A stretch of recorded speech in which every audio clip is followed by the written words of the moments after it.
Antidote beat. Ano nga doon? Amsi ko.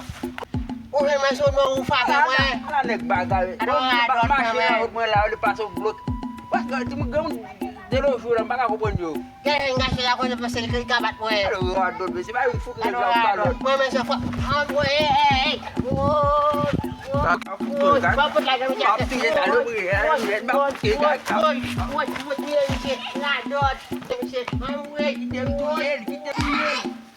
Antidote beat. Bapak. Yes. Et garçon, son bon frère. On victime, on dit qui croit, je sais papa. Balawedu, sawedu. Oh yeah, on a la jambe fait ma qui. Oh, aku kaya. Esigibu, ashagirari. Baba. Balawedu, sawedu. Sabo isi tiga som. Oh, baka bo kike bemli bat mo be bat di lagi matel lo pris kika sesim.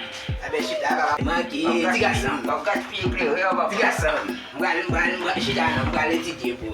Do wat fera Bede bo resultat. Bo resultat parce que mesti pe kal baka. Ran setan.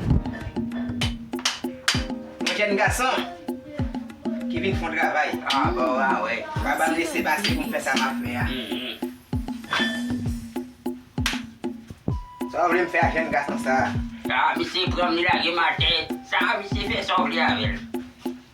Même misi kat travail, oui. Après zombie monsieur. Attention. Asyik bukain. On a guiné. Ça m'arrive. Jeune garçon ça qui font travail.